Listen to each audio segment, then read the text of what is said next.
Olá, muito boa tarde. As eleições legislativas deitaram uma composição parlamentar que sustenta um governo de maioria absoluta. E este é apenas um dos elementos de análise do quadro político que resulta dos votos no último domingo, que daqui a pouco vai ser comentado por Susana Madureira Martins, editora de política na Renascença. Antes, mostramos acontecimentos que marcam a semana do Papa Francisco. Cari fratelli e sorelle, buongiorno.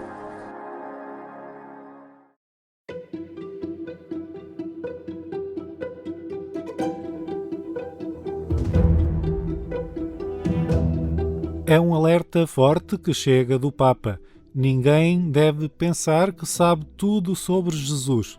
Só quem se reconhece pequeno pode encontrar-se com ele.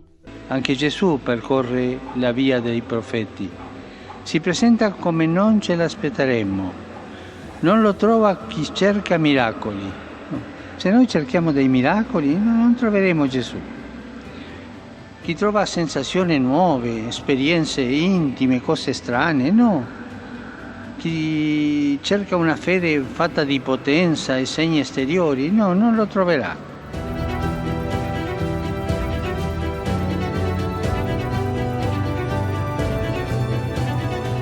A celebração do Dia da Vida Consagrada foi oportunidade para recordar o serviço de milhares de mulheres em todo o mundo. É a intenção de oração do Papa para o mês de fevereiro.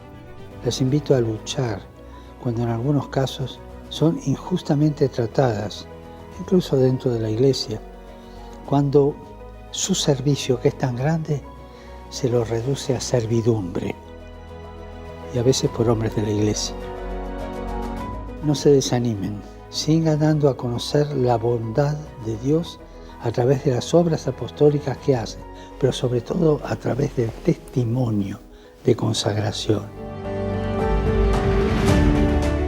Recemos por las mujeres religiosas y consagradas, agradeciéndoles su misión y valentía para que sigan encontrando nuevas respuestas frente a los desafíos del tiempo actual.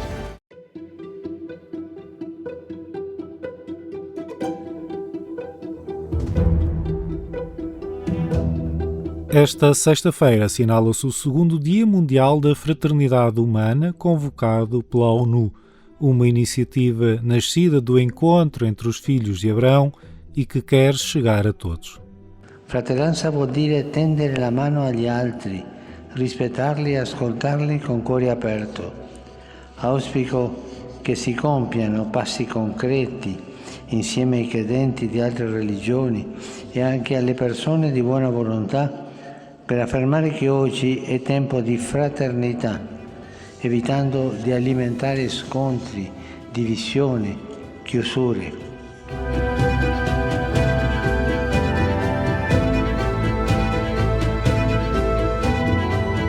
O historiador alemão Michael Feldkamp, que tem investigado os arquivos do Vaticano sobre o pontificado de Pio XII, afirmou que o Papa salvou pessoalmente pelo menos 150 mil judeus e tentou alertar para a dimensão do Holocausto.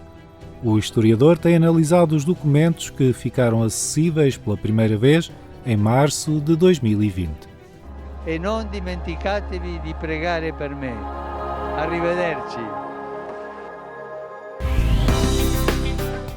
Dom José Ornelas foi nomeado Bispo de Leiria Fátima. O até agora Bispo de Setúbal sublinha a disponibilidade com que aceitou o pedido do Papa Francisco.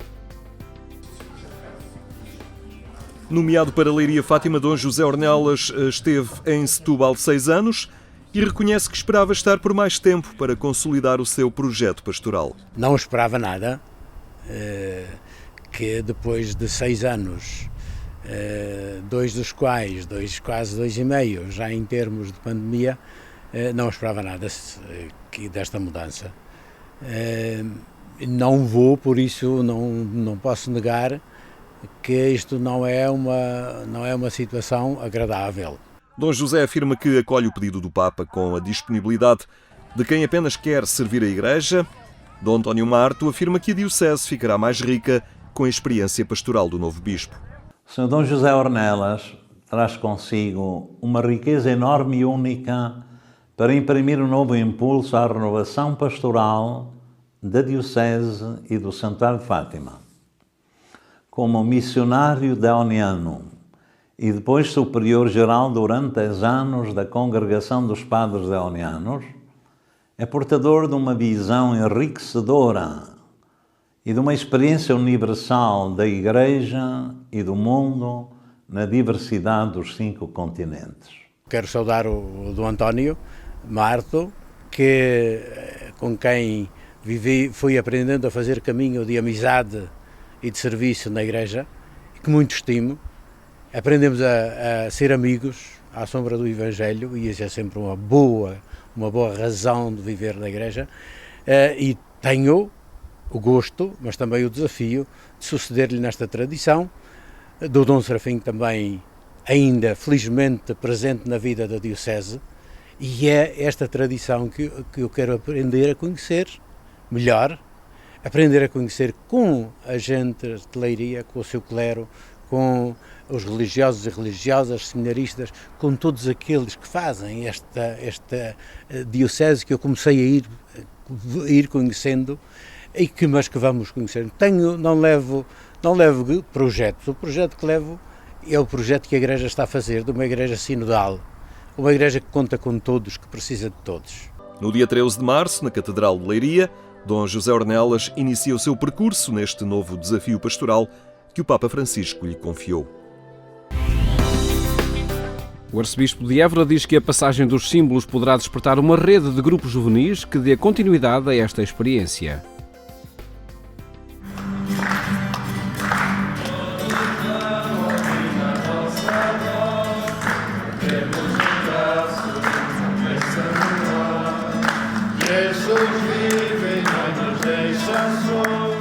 A casa que prepara os futuros padres da Arquidiocese de Évora também estava no itinerário dos símbolos da Jornada Mundial da Juventude. No último dia deste percurso pela Arquidiocese de Évora, o Seminário Maior recebia estes sinais que devem estimular a disponibilidade nos jovens. Que os jovens sejam capazes de ouvir a voz desse Cristo ressuscitado, que está a fazer um convite muito, muito concreto para as vidas dos jovens, que é segue-me. Precisamos de jovens corajosos, jovens com muita força, e para pronunciar o que Nossa Senhora diz: sim, faça-se em mim segundo a tua palavra. Na cidade de Évora, os símbolos percorreram lugares e instituições onde a dimensão do serviço e da comunidade estão bem presentes. Assim foi nos bombeiros da cidade, mas também nas forças de segurança, com a cruz e o ícone mariano, a visitar o quartel da Guarda Nacional Republicana e a passar também pela esquadra da Polícia de Segurança Pública da cidade. O itinerário não esquecia a Câmara Municipal, que já manifestou a sua disponibilidade e apoio ao período das pré-jornadas. Vamos receber aqui em Évora alguns milhares de jovens em 2023. Acompanharemos naturalmente as jornadas que se irão realizar no país e procuraremos recebê-los aqui da melhor maneira, mostrando que estamos numa cidade aberta, uma cidade de cultura, uma cidade que quer construir esse futuro mais grandioso, mais justo para os jovens, para estas gerações e para as gerações futuras. E, portanto, é com este sentimento de alegria, de um coração aberto à recepção que aqui temos, para podermos transformar esta nossa sociedade para melhor, que acolheremos todos os jovens aqui e colaboraremos naturalmente com a Igreja nesta jornada. Este acolhimento, mas também a abertura da sociedade a estes símbolos, reforçam ainda mais o balanço positivo deste itinerário. Queria sublinhar, sobretudo, a passagem, a apresentação dos símbolos aos municípios, assembleias, à GNR, à PSP, às câmaras municipais que nos receberam, e creio que esta também foi uma passagem muito positiva e um elemento a destacar na peregrinação dos símbolos.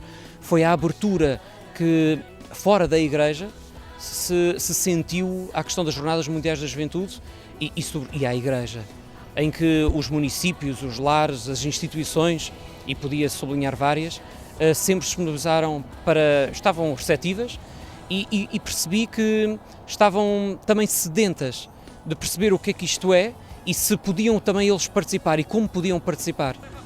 mas foram os jovens os que mais intensamente viveram esta experiência. Apesar de nunca ter experienciado na primeira pessoa uma jornada, sei a importância que é este sermos igreja e estar em comunhão com a igreja, com o Papa, e portanto, a pouco e pouco as coisas foram encaminhando e também fui percebendo que se estou aqui é porque fui chamada e também tenho que ser instrumento e pronto, e é encarar isso com naturalidade e tentar ao máximo ajudar os jovens a viver este percurso. Receber os símbolos é, em primeiro lugar, perceber que nos temos que pôr a caminho e que há um caminho que começamos a percorrer até às jornadas, não é? E que este caminho conhecido e é também um caminho da nossa vida que não vai terminar nas jornadas. Receber os símbolos e ter os símbolos connosco é perceber e sentir que diante destes símbolos passaram milhares, se não milhões de jovens que cruzaram as suas vidas com estes símbolos e a fazer parte desta grande comunidade e estar em comunhão com toda a Igreja e com o próprio Papa. Até ao último domingo, os símbolos passaram por 70 comunidades da Arquidiocese de Évora e Dom Francisco Senra acredita que esta experiência poderá relançar a participação dos jovens na Igreja. Acredito que surja uma rede de grupos juvenis paroquiais, uma revitalização dos movimentos juvenis, são vários aqui na Arquidiocese, e acredito também que vai ser crescente esta onda. Aliás, desde que chegaram os símbolos até hoje, foi sempre crescente. Se há alguma coisa lhe posso dizer a olho nu, é que surpreendeu absolutamente tudo, superou o que poderíamos imaginar, juntaram-se pequenas multidões, congregou famílias, filhos, pais, avós, os jovens foram inexcedíveis e aquilo que se passa no coração faz crer que seja uma luz nova de esperança. Agora, Évora aposta na preparação para as jornadas, com o envolvimento dos jovens no acolhimento daqueles que chegarem em 2023. Temos os braços, a pressa no ar. Jesus vive e não nos deixa sós, não mais deixaremos de amar.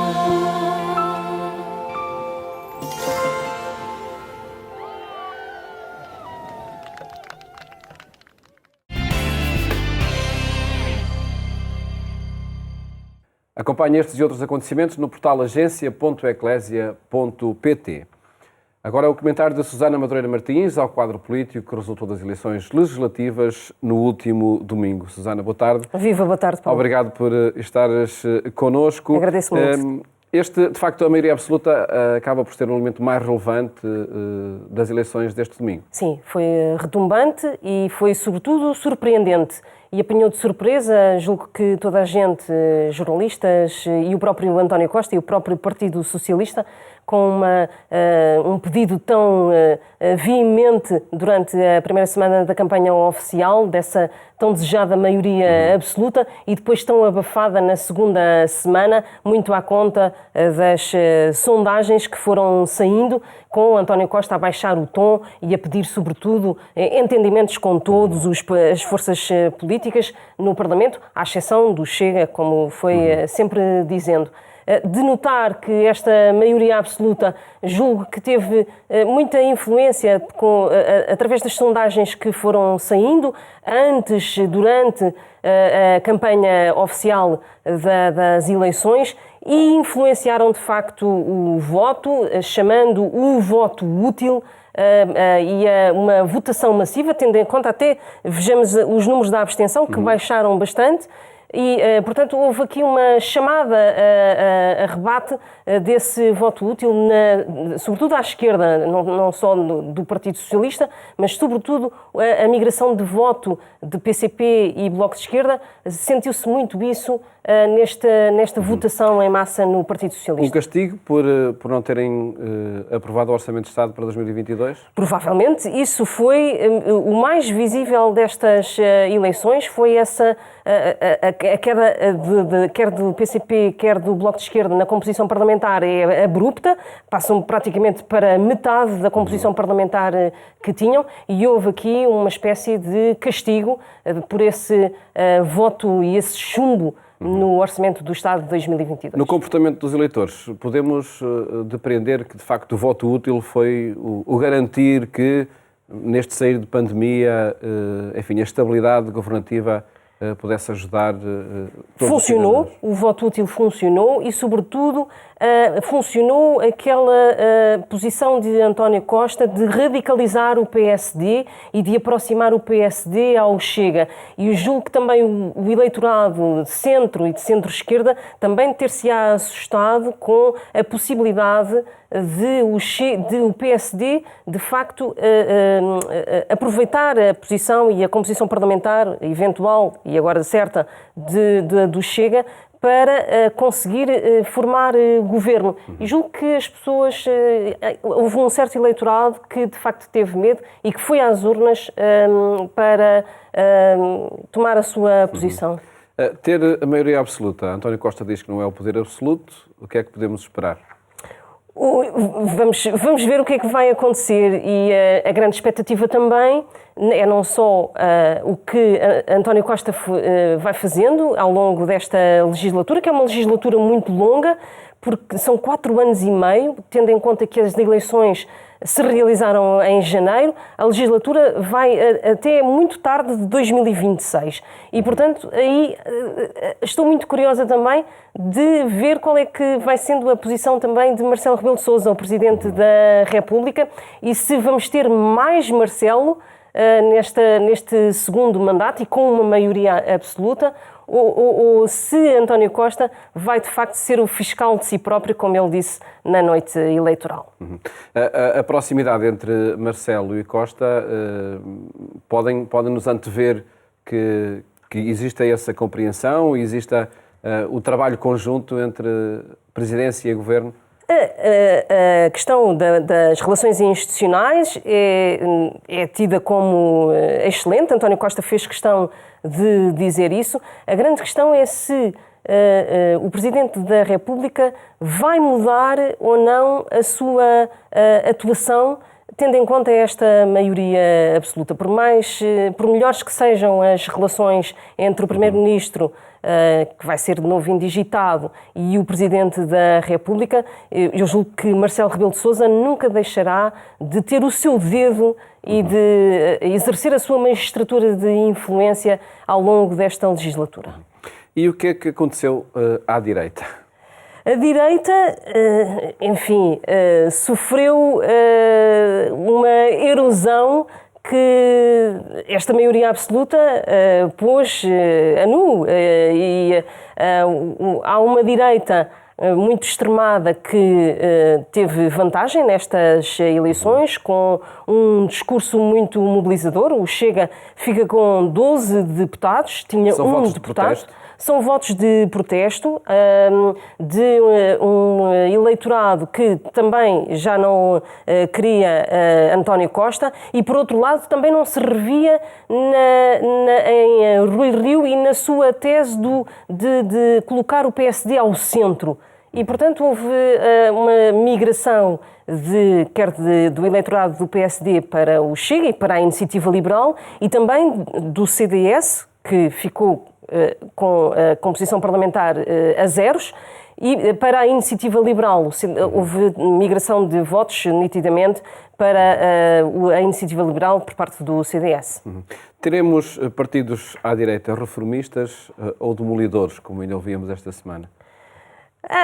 Vamos ver como é que a direita se recompõe, quem é que vão ser os novos líderes de PSD e de CDS. Demolidor essencialmente o partido da extrema-direita. Exatamente. O Chega já avisou António Costa que vai atrás dele naquela posição muito particular de André Ventura na noite eleitoral. Por aí poderá ser demolidora, mas a maioria absoluta de António Costa poderá funcionar como tampão a isso. Agora, a grande questão é se a contestação social e a rua vai funcionar ou não. Se vamos ter mais greves, se vamos ter mais manifestações na rua, quer convocadas pelo partido de André Ventura, quer por oposição convocadas pelos partidos da esquerda, da dita extrema-esquerda, PCP e Bloco. Vamos ver se aí também pode haver um desgaste deste governo de maioria absoluta por esse lado, pela posição nas ruas. Na noite de domingo, António Costa deu logo a mão ao diálogo, nomeadamente com sindicatos, etc. Não é? Sim, dizendo, e essa foi, aliás, uma marca do discurso de campanha eleitoral de António Costa, não só os entendimentos com os partidos, com as forças parlamentares, mas também com a concertação social. António Costa tem no programa eleitoral várias matérias laborais que precisa mesmo de ter o apoio e o mandato da concertação social, quer de patrões, quer de sindicatos, e, portanto, terá aqui um grande palco também na concertação social. O Parlamento deixou de ter a sua centralidade com esta maioria absoluta e, portanto, a rua e também a concertação social, o patronato e os sindicatos serão um grande palco de negociações. Em termos partidários ainda, uma referência à recomposição está o PSD e sobretudo o CDS, não é? São dois partidos que estão, enfim, a ver como saem das eleições. Sim, exatamente. O PSD começa agora o seu processo de transição. Rui Rio já disse que não sabe como ser útil a este PSD, com esta maioria absoluta, e, portanto, começa agora uma transição que poderá ser bastante lenta, de uma transição de liderança. Ontem, vice-presidentes do PSD diziam que em abril poderia ainda não existir um novo líder do PSD e era preciso então uma reflexão mais prolongada sobre as mudanças no partido. E cá estaremos também para acompanhar e vendo como tudo... Vai ser muito animado, vai ser animado, no mínimo. sem dúvida que sim. Susana Madureira Martins, muito obrigado por ter estado aqui no programa Eclésia a fazer esta análise às eleições legislativas, a nova composição parlamentar. Deixo ainda o convite para seguir a nossa edição na rádio, na Antena 1, quando forem 22h45. Votos de uma ótima tarde e até amanhã, se Deus quiser.